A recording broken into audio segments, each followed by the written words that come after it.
Okay, I'm ready to do some necks here now. And the last build I did the neck a little differently. I did it, just by gluing a straight block on here, right? And then bandsawing the neck at 10 degrees here, okay? So what I'm going to do this time is a little different. It's called a scarf joint, and it gives you a headstock that's a little bit stronger, because with a neck like this, when you just glue on the end piece here, right, and cut your neck, with the bandsaw, right, at that angle that you want, what you end up with right here is short grain, and the headstock can be a little bit weak because of that, especially if you put the truss rod in, such that it's adjustable on the headstock, because cutting a truss rod channel through the headstock area further weakens it.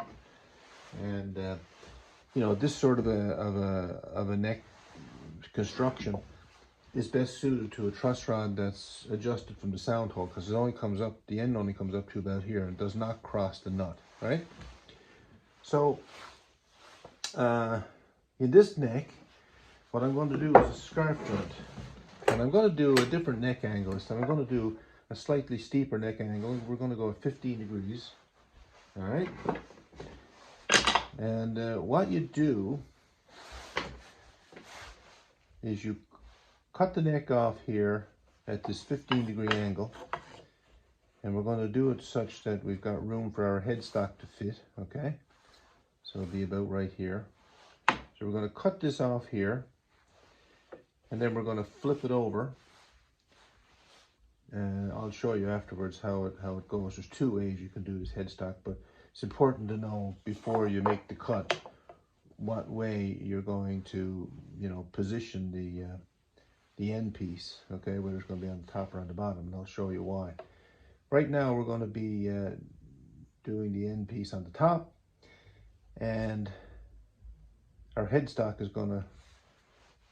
template's going to have to fit in this space right here. Okay, so I'll draw the line through,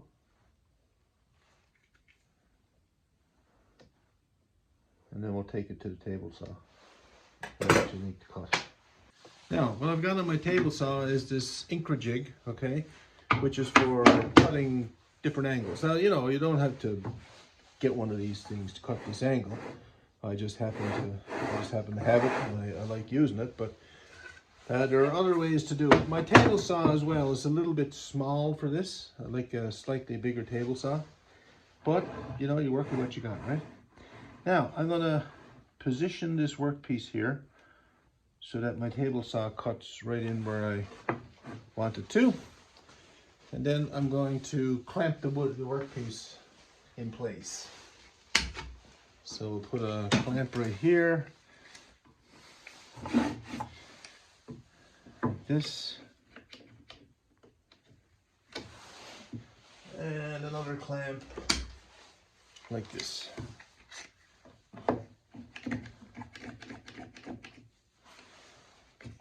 Touch that, that's not going to go anywhere. And now when I push my workpiece through, this jig is set such that the cut's going to be 15 degrees, right? Push it through, and the blade will come through the headstock area at the angle that I want. Okay? Important to let the blade do the cutting. Don't force it, because you don't want to flex the blade in this cut. You want to have this 15-degree cut as flat as possible. You can refine it afterwards if you want to, sanding, but it's best when you make the cut to try and have the cut as straight as possible, as flat as possible. Don't burn it inside, and don't have any ridges. Okay, so just a straight, smooth cut right through. Okay, here we go.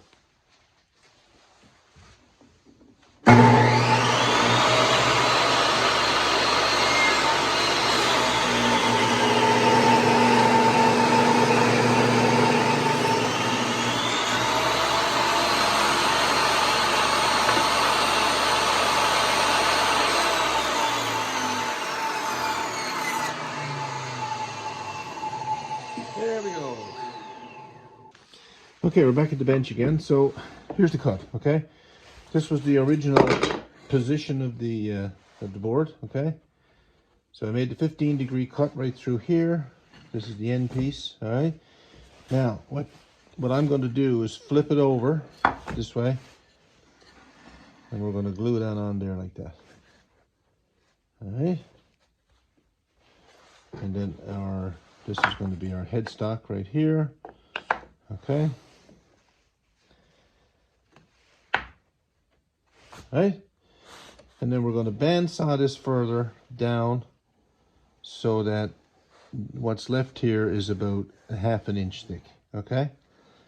So 12.5 or so, 13 millimeters. And that'll leave a couple of millimeters for a headstock veneer, okay? So what we've got here now, when this is glued here, we've got a headstock that's going to be very strong, okay? Because, you know, if you look at the wood grain, okay, there is no short grain there. There's a glue joint here, okay? Grain comes right through this way, and you know, you've got, this is very strong, this glue joint. So this can be used now for doing the truss rod that goes right through underneath the nut, you know, okay? So we'll now proceed to get this glued up. Now gluing it up takes a little bit of finessing because we had to make a jig so that we don't get slippage, but basically we're going to glue this in place just like this. So we have to put a stop here so that there's no slippage this way when it's glued. We had to put a stop down this end of the neck, and you know, we have to make sure that what is left right here is flat. Now if it's not perfectly flat, we can always run it on the jointer, right, and just flatten it. But you don't want to do too much of that because you don't want to thin the neck too much.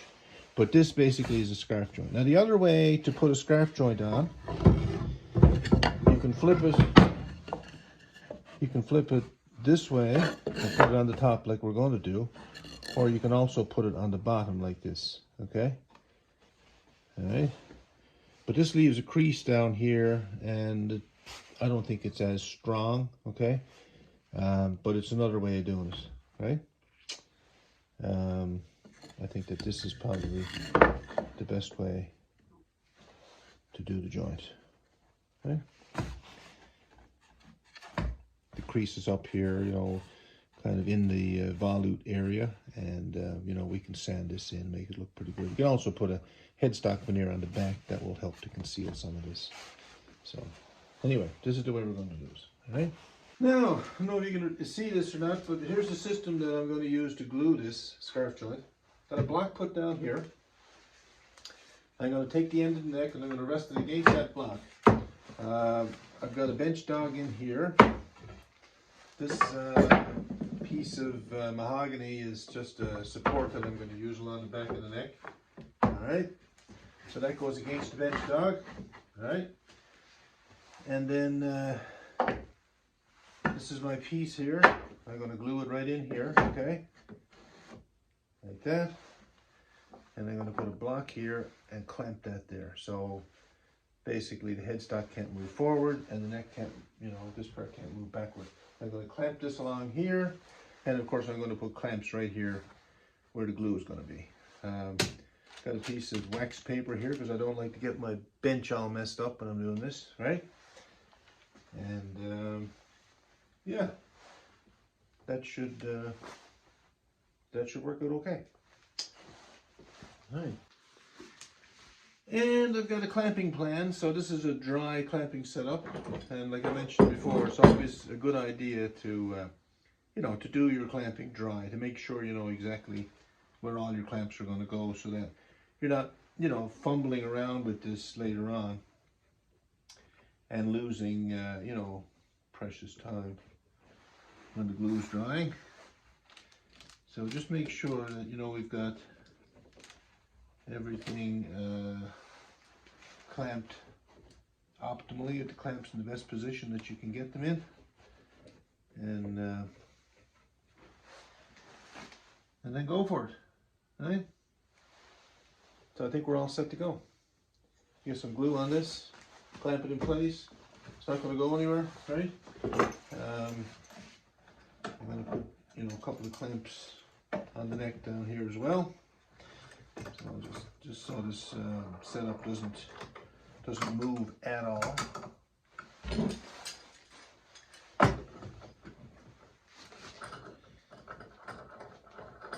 And we're good to go.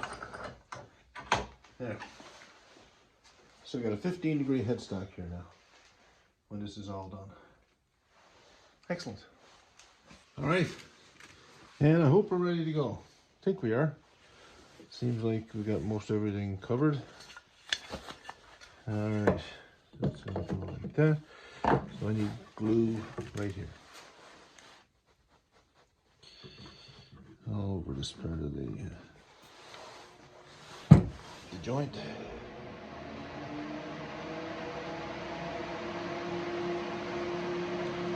It's a very important joint, so you want to give, you know, ample glue. All right.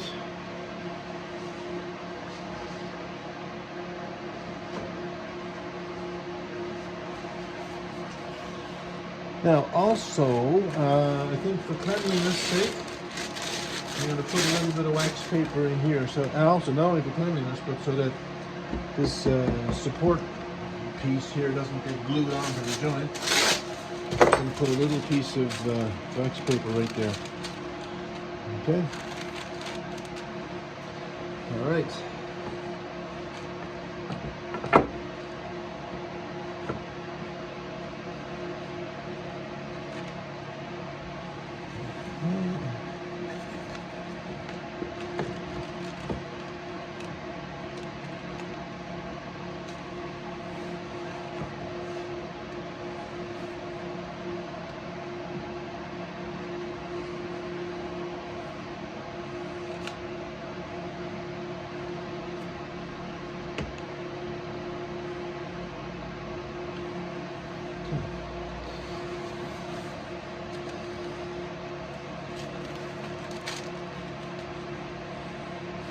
It's a very good joint, actually. It's the best way, I think, to do a neck. Just, you know, a little more time consuming, but you get that extra strength, and yeah, and it was worth it. All right. Now, get some of the clamps down here.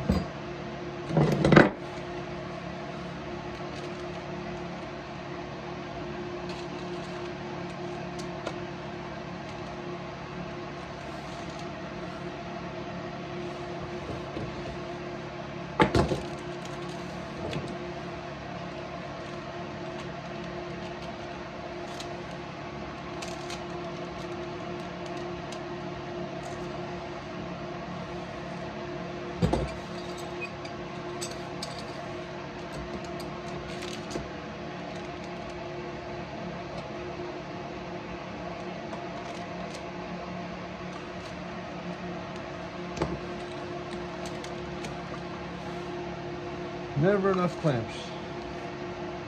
Like I said before, always good to have tons of clamps and tons of different ones for all different situations that, you know, you'll come across like this. So you can see that, you know, this is a bit of a tough, because at 15 degrees, you know, it's so easy for those work pieces to slip away from each other.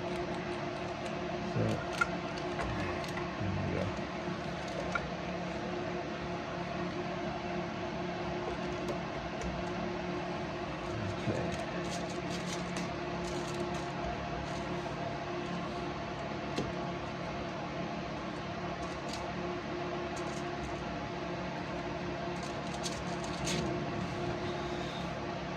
Get another one on there, maybe.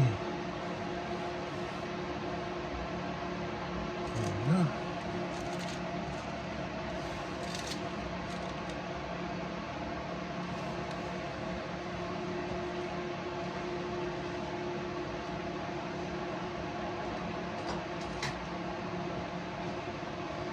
Let's see if I can fit another one of these in here. Tight squeeze.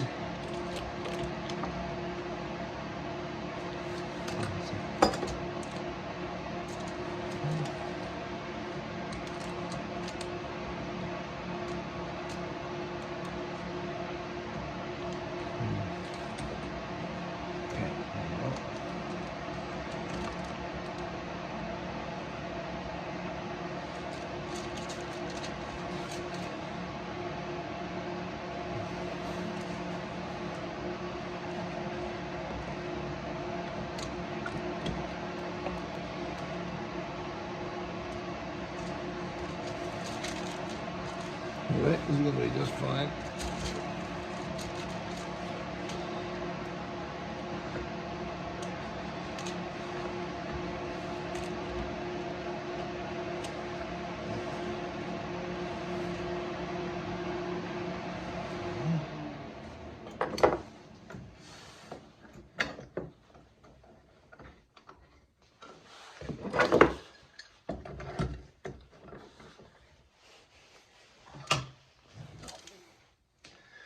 Very good.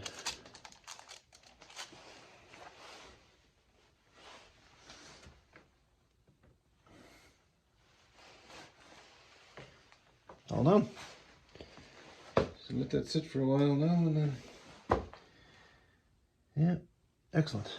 Scarf joint. All right. And there's the finished scarf joint. Okay. So this has got to be, you know, planed, scraped or whatever. Get the glue off, and then I'm going to run this on the jointer here just to flatten it all again, because you know, just to get it as flat as possible. There's a little ridge there, so the jointer will flatten that right out beautifully. There you go, scarf joint. Nice. I got another one over there in clamps right now. Okay, same process as the first time. There you go.